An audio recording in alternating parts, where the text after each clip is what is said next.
Oh, a slightly different question, Molly, right? Uh, Given your extensive background in your role in leading multiple marketing and revenue orgs and business strategy, and especially at 3M, how has your past experience influenced your approach implementing product led at DevRev?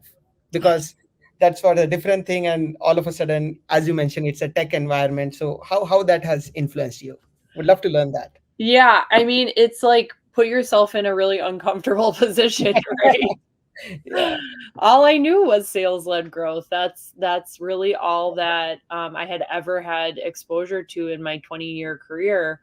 Mhm. Um, Maybe over 20 years now, if I think about it. And so, you have to push yourself outside of your comfort zone. And, Dheeraj Pandey, our CEO, he always reminds me when I talk about this of the book, another book recommendation. The first book was Working Backwards. For I saw someone had asked that, and another book recommendation is The Outsiders. And so, just because I haven't done PLG before, Deerj always reminds me, or because I haven't done customer success in a tech startup before, Mhm. Deerj reminds me of the importance of those different perspectives, right? And you approach problems in a very different way.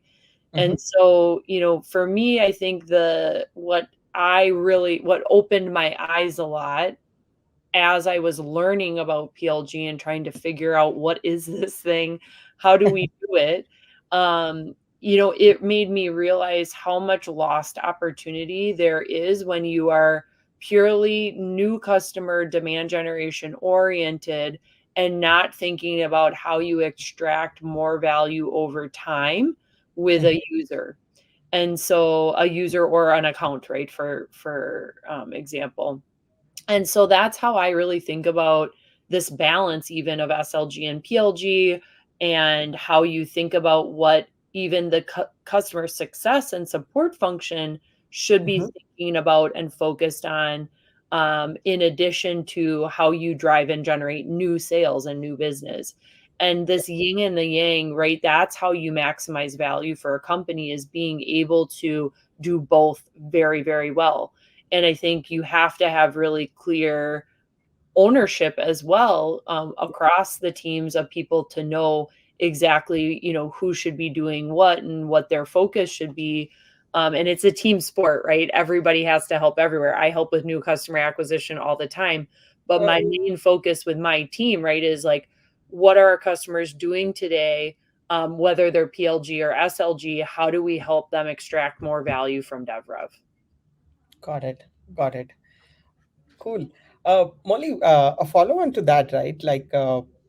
Uh, Looks like if you have to set up a PLG motion and if companies are focusing on a product led growth, there is a lot of collaboration which undergoes, right? There is a product team, there is a revenue team, there is a customer success team, there is a UI UX, because everything, your product is everything, right? The product is revenue generating engine, everything. How does DevRev foster a collaboration environment when working on cross functional projects? And what are other internal teams do you see dependency on for an effective and successful PLG motion? So Yeah. if you can throw some light, that will be really, really helpful. Yeah, team sport, right? I mean, Yeah. um, and I love cross-functional teams. It's something I learned really early in my career, is how effective, really functional cross fun really effective cross-functional teams can be. And, Mm-hmm. you know, I would say, the one you didn't even mention too is finance, right? Like, we even Oh, yeah. one of the things that we're constantly working on and thinking about is like the commerce element of PLG. Is It's not just how do you let people try something out, but it's also how you eventually collect money from them. Correct. And so I think that there's so much cross-functional collaboration that has to happen. You're right, to like bring all of this to fruition and make it happen. And I'll say, like, in some ways, and not to talk about DevRev so much, but just having our teams like looking at the same data is a huge element of that.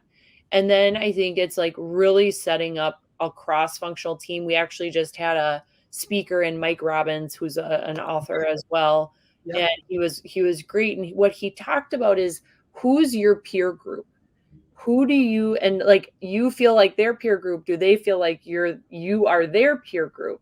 Hmm. And I think it's a really important component to think about if you don't have very defined cross-functional teams in your company, is Hmm. what should that cross-functional team look like and what are the expectations? Got Because it. highly functioning cross-functional teams also have very clear roles and responsibilities. And so think about how you bring that together. And we do that at Deborah a lot. And we're constantly changing, honestly, as we're growing and learning.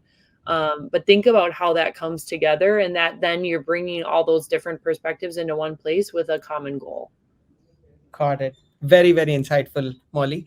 One last question. I know we are about time, and what are the top three learnings uh, you have learned in last couple of years, like especially at DevRef, in driving revenue growth, right? Like if you can just tell us, right, that will be really, really helpful for all of us. Yeah, I mean, I don't know if I'll even get to 3, but I'll just say, like, my biggest one is be malleable. Like, I love that Okay. word, right? I think it's like that word just even describes itself so well, is be adaptive, be willing to change, experiment. And I think that if you approach what you're trying to do in that way, be open to ideas and feedback from others, be open to learning. Mm-hmm. You aren't going to know the answer. And like every company, there's only a few companies that have really figured out PLG. And it took them quite a long time, actually. And Got it. so, give yourself that grace and also be a sponge, be malleable, figure out how you adapt and try new things and then capitalize on those, right? Once you find success, I think A/B testing is so critical. Once you find success and you're metric oriented about those things, that's when I think you start to really unlock some growth potential. Got it. Got it. I'm going to follow that. I'm going to keep trying to follow that. Yeah. Great. I think we are about time, Molly. Thank you so much for taking our time and talking to us. I loved this session, and there are like so many takeaways which I'm going to note down and make sure that I follow them. And I'm pretty sure the same is the case with everyone who have joined this call. We would love to host you again soon. Thank you so much again. Thank you, Molly, for taking our time. Thank you, Avinash. Thank you for the opportunity. Very fun to be here today and great to get to know you. All right. Bye bye. Okay, bye bye.